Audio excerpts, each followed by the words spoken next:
Kembali di Sapa Indonesia Pagi, saya masih bersama Mas Indra Karismiaji, pengamat pendidikan, juga tadi tim advokasi lapor COVID-19 ada Mas Yemiko Happy dan juga ada Gubernur Jawa Timur Khofifah Indar Parawansa. Saya ke Mas Yemiko kembali lagi terkait dengan beberapa aturan yang berbeda untuk kota dan kabupaten, kembali lagi tergantung dari pemerintah daerahnya. Ada yang lebih ketat, ada yang tidak terlalu ketat. Sebenarnya kalau saran dari Satgas sendiri, bagaimana sebenarnya melihat sekolah-sekolah mana yang sudah boleh melakukan blended learning dan yang mana yang sama sekali belum ini? Iya, sebenarnya begini Mas, kalau misalkan dibilang sekolah mana yang blended learning atau enggak, kita melihat dulu dari kesadaran warga sekolahnya dulu. Gitu.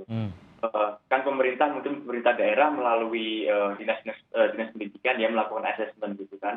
Kita lihat dulu barangkali kesadaran guru mana atau kesadaran warga sekolah udah tinggi belum terkait dengan COVID ini. Sehingga kemudian dari kesadaran tersebut bisa memicu kedisiplinan atau pembiasaan terkait dengan keadaan COVID, terkait dengan kewaspadaan terkait dengan risiko COVID. Lalu kemudian tentunya kalau misalkan kita lihat dari sudut pandang farmakologis ya mungkin sekolah-sekolah yang mungkin sudah tingkat vaksinasinya sudah tinggi begitu. Yang kemudian juga pengawasan terhadap muridnya itu juga cukup tinggi. Pengawasan dalam artian bukan hanya di dalam sekolah, tetapi ketika pulang sekolah juga ya. Bagaimana dia pulangnya naik apa begitu mungkin juga bisa dikontrol oleh guru ya sehingga dalam artian sekolah itu menjadi tempat yang aman. Jadi itu mungkin dua hal yang bisa saya sampaikan tentunya karena memang itu dalam pandangan kami ya protokol kesehatan dan vaksinasi itu adalah hal yang paling penting dalam kesiapan kita dalam menyambut tatap muka. Ya itu salah satu indikatornya kan itu mengenai vaksinasi. Sementara kan kalau di sini ya tentu saja khususnya untuk murid-murid yang berusia di bawah 12 tahun belum bisa divaksinasi. Kalau begitu apakah seluruh sekolah yang setidaknya sudah berusia di atas 12 tahun atau warga sekolah lainnya harus 100% tervaksinasi dulu kah? Juga terkait dengan positivity dari daerah tersebut, apakah kita harus menunggu harus di bawah 5% dulu kah atau bagaimana sebenarnya sebaiknya? Sebenarnya kalau dari lapor COVID sendiri ya harus sampai di bawah 5% ya Mas ya. Sebenarnya itu standing kita sejak lama karena bagaimanapun keselamatan anak juga salah satu hal yang paling penting gitu karena hak dasar anak ya hak untuk hidup gitu, hak kedua hak atas kesehatannya gitu kan. Jadi itu yang mungkin jadi standing point kita gitu Mas. Oke, dari Bu Khofifah mungkin bisa menanggapi terkait dengan positivity rate di daerah-daerah khususnya di Jawa Timur ini dan juga vaksinasi Bu Khofifah. Mungkin yang setidaknya dari beberapa daerah kita mendapatkan dari KPAI datanya sebenarnya yang mau vaksinasi ini banyak, tapi yang bisa vaksinasi ini kan yang mau vaksinasi sekitar 86% dari survei tersebut yang mau divaksinasi, tapi yang baru mendapatkan itu sekitar 57% gitu. Memang ada keterbatasan dari vaksinasi di sini. Ini bagaimana mengejarnya Bu Khofifah? Ya, jadi saya kembali ke regulasi. Inmendagri 35 yang terbaru yang kemarin terbit, Inmendagri 38 yang dipersyaratkan adalah guru, tenaga pendidik, tenaga kependidikan 100% harus sudah divaksin 2 kali. Itulah yang saya terus menekankan khusus SMA, SMK, SLB yang ada di kewenangan Pemprov. Untuk kabupaten kota, kami mengirim surat edaran ke para bupati wali kota sesuai dengan item-item dan hal-hal yang harus diantisipasi oleh para bupati wali kota jikalau akan membuka blended learning dari mulai PAUD, TK, SD, SMP. Jadi prosesnya harus berlapis-lapis. Untuk vaksinasi, jadi memang vaksin untuk umur 12 sampai 17 tahun ini kan harus Sinovac. Belum diseyogyakan jenis vaksin yang lain. Oleh karena itu saya juga terus koordinasi dengan Pak Menkes supaya kita disegerakan mendapatkan vaksin yang memang dimungkinkan untuk digunakan anak-anak umur 12 sampai 17 tahun. Jadi ini hal-hal yang memang harus kita berseiringkan. Saya sepakat Mas Yemiko bahwa Pak Indra juga protokol kesehatan ini harus betul-betul dijaga ketat. Maka di dalam unit pendidikan yang melaksanakan blended learning, tim Satgas ini ada murid, ada guru, ada orang tua murid. Kalau ada orang tua murid di dalamnya, insya Allah semua akan sama-sama menjaga. Jadi posisinya begitu. Oke, baik. Saya ke Mas Indra. Kalau kita lihat posisi sekolah-sekolah tadi juga diceritakan disampaikan oleh Ibu Khofifah bagaimana sebenarnya PTM ini bukan hanya menjadi target yang tidak beralasan, tapi itu tadi bahwa ya kita harus sadari bahwa kondisinya untuk banyak murid-murid secara khususnya ini memang tidak bisa terpenuhi pembelajaran mereka kalau melalui daring dengan segala keterbatasannya, dan ini sudah mereka jalani selama setahun lebih gitu Mas Indra. Ya, jadi yang pertama kita harus menyamakan istilah dulu ya. Blended learning itu bukan perpaduan antara daring dan luring. Tapi blended learning itu adalah perpaduan antara teknologi dengan manusia. Sedangkan kalau yang sekarang ini disebutnya dengan hybrid learning. Jadi ada dua hal yang sangat berbeda, filosofinya berbeda. Kemudian yang kedua, yang justru saya harapkan terjadi perubahan pola pikir, pola mindset dari seluruh rakyat Indonesia. Yang sekarang itu yang kita miliki adalah pola pikir tetap atau tidak tumbuh, atau disebut juga fixed mindset. Dan ini dimulai justru dari Mendikbud sendiri, yang mengatakan semakin lama tidak terjadi pembelajaran tatap muka, semakin besar dampak negatif yang muncul. Ini tidak salah, tetapi ini yang disebut dengan fixed mindset. Sama kayak 130 tahun yang lalu orang mengatakan manusia itu nggak bisa terbang karena nggak dikasih sayap, kan begitu. Itu nggak salah, tetapi disebut dengan fixed mindset. Wright bersaudara kan membuktikan ternyata manusia bisa terbang. Itu yang namanya growth mindset. Jadi yang justru harus ditumbuhkan di masyarakat sekarang, walaupun tidak terjadi tatap muka, tetapi dampaknya bisa positif. Tentunya dengan cara-cara yang berbeda, kan. Nggak bisa kita menanak nasi pakai rice cooker, tapi rice cookernya kita taruh di atas kompor. Ya kan? Nah, itu yang terjadi sekarang. Sudah pakai Zoom, sudah pakai Google Meet, tetapi isinya ceramah aja terus. Itu yang membuat learning loss. Jadi pedagoginya berbeda. Dan ini saya mengharapkan kalau pemerintah pusat itu kesulitan dengan melatih guru-guru, mengajak masyarakat berubah, ya saya berharap pemerintah daerah, Bu Khofifah ini mau aktif, Bu. Kita bisa melakukan perubahan itu.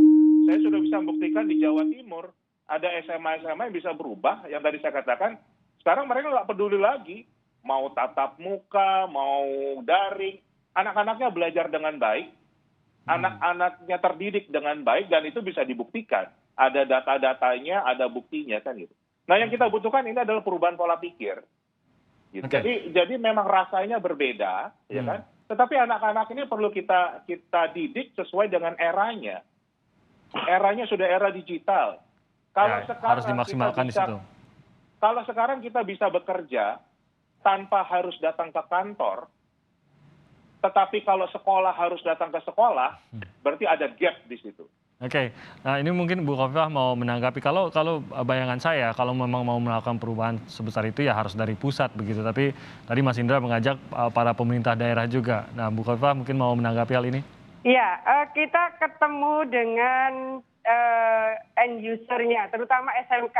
Saya ingin sampaikan, saya harus memastikan bahwa siswa-siswa SMK itu nyambung dengan Judika. Dunia usaha, dunia industri, dunia kerja. Jadi bukan apa kata kita. Jadi dunia usaha, dunia industri, dan dunia kerja ini harus nyambung betul dengan apa yang sebetulnya mereka ingin dapatkan output dari masing-masing SMK. Jadi lapangannya bilang begitu, Mas Timothy. Oleh karena itu Pemprov juga menyiapkan aplikasi Jatim Cerdas Ruang Belajar. Jatim Cerdas Ruang Belajar ini sebenarnya anak-anak diberikan ruang untuk saling berdiskusi, saling berinteraksi. Saya rasa format-format yang disampaikan Pak Indra itu betul. Guru-guru di Jawa Timur termasuk yang paling tinggi mereka punya minat di pembatik, Pak Indra. Pembatik itu pembelajaran guru untuk mengenali informasi dan teknologi. Jadi memang tertinggi di antara provinsi yang lain itu guru-guru Jawa Timur minat untuk menjadi pembatik. Jadi bagaimana mereka mengenali proses pembelajaran dengan menggunakan IT. Tapi kembali bahwa meskipun kami juga menyiapkan aplikasi Jatim Cerdas, ruang belajar, tetapi bahwa Dudika ini harus diajak ketemu. Jadi Dudika ini kira-kira standarnya apa, sehingga anak-anak SMK ini juga merasa cukup confident. Ketika mereka kan ini sudah banyak yang diinden. Jadi saya kemarin ke salah satu SMK yang 100% siswanya sudah diinden. Saya ingin memastikan bahwa dengan skill yang mereka dapat per hari ini seperti ini, percepatan apa yang harus kita lakukan. Jadi memang ada format-format secara teknis yang dinamika-dinamika yang kita memang harus segera sekrupkan, Mas Timothy. Ya, dan ini akan mencoba menutup gap yang disebutkan Mas Indra tadi ya. Ke Mas Yemiko, kalau begitu apa yang harus diingat khususnya untuk mereka yang bukan hanya gurunya saja, tapi mungkin stakeholder dari anak-anak ini, dari sekolah, agar jangan sampai terjadi klaster, jangan sampai terjadi penularan-penularan di sekolah, terutama satu kegiatan di luar sekolah justru atau setelah jam sekolah atau sebelum jam sekolah, juga bagi anak-anak yang berusia di bawah 12 tahun karena belum bisa divaksin. Iya, jadi pertama-tama begini Mas, dari pihak stakeholder ya, atau mungkin juga pemerintah dalam artian ini mungkin bisa menyusun suatu kerangka kebijakan yang mana ini benar-benar membuat guru itu menjadi kreatif dan menumbuhkan kesadaran bahwa pembelajaran jarak jauh itu nggak melulu harus melalui internet, ya. Jadi itu bisa dilakukan dalam bentuk apapun, ya. Itu yang pertama. Lalu yang kedua terkait dengan keamanan anak, keselamatan anak juga. Pemerintah juga mungkin bisa menyiapkan wahana-wahana khusus, sarana-sarana khusus yang mana bisa membuat anak itu merasa aman dan bukan hanya merasa aman ya, yang benar-benar aman ketika anak-anak itu keluar dari lingkungan sekolah ya. Ya tentunya harus dengan penurunan positivity rate tentunya di sini ya. Sehingga pemerintah juga harus benar-benar mengetatkan protokol kesehatan, lalu vaksinasi, percepat vaksinasi dan perkuat 3T kepada masyarakat umum. Dan yang terakhir barangkali adalah bahwa mohon juga untuk Bu Gubernur dan kepada seluruh kepala-kepala daerah yang lain bahwa perkuat kanal laporan, ya, karena terkadang kami itu merasa putus asa ketika kami melaporkan pelanggaran-pelanggaran protokol seperti ini. Beberapa kali ketika kami melaporkan pelanggaran-pelanggaran, ya baik itu di sekolah, di perkantoran dan lain-lain, kami terkadang stuck, ya, kami tidak direspon, kami diabaikan, bahkan kami kadang diserang. Jadi itu mungkin juga menjadi salah satu hal yang bisa jadi PR ya kepada Bu Gubernur juga kepada pemimpin daerah yang lain. Itu saja sih Mas. Baik, terima kasih Mas Yemiko. Singkat saja dari Bu Khofifah, komitmen dari pemerintah Jawa Timur untuk mensukseskan satu, kita bisa memitigasi learning loss, dan yang kedua juga agar tidak terjadi resiko khususnya untuk pada saat nanti blended learning ini sudah lebih masif lagi, lebih luas lagi.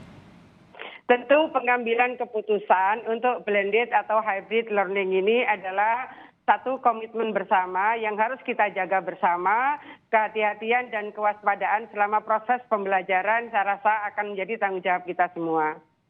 Baik, itu memang harus diingat semua.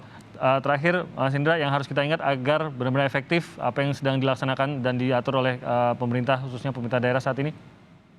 Saya sangat sepakat yang disampaikan Mas Yemiko tadi. Yang kita belum punya itu sekarang adalah pusat komando pembelajaran selama pandemi. Yang harusnya bisa mengawasi 266.000 sekolah ini proses belajarnya gimana. Dan nggak semuanya harus online. Kalau memang butuhnya buku, kirimnya buku kan gitu. Kalau butuhnya hal yang lain disesuaikan dengan, jadi nggak semuanya dikasih kuota. Nah itu kan yang kita lihat tidak ada, dan tidak ada komunikasi antara pemerintah pusat dan pemerintah daerah. Buktinya ada gubernur yang menantang Mendikbud kan, karena itu membuktikan tidak ada komunikasi, tidak ada upaya kolaborasi gotong royong. Padahal katanya profil pelajar Pancasila itu gotong royong, tapi antara pusat dan daerah nggak ada gotong royong menangani pembelajaran selama pandemi ini. Nah itu menurut saya harusnya segera dibuat. Jadi anak-anak kita tidak betul-betul terlantar seperti sekarang. Oke, ini mungkin masukan juga untuk pemerintah khususnya di pusat. Terima kasih Mas Indra Karismiaji, Mas Yemiko Happy, dan juga tentu saja untuk Gubernur Jawa Timur Ibu Khofifah Indar Parawansa. Terima kasih banyak sudah bergabung bersama kami. Salam sehat semuanya, semoga terus sehat dalam tugas. Terima kasih.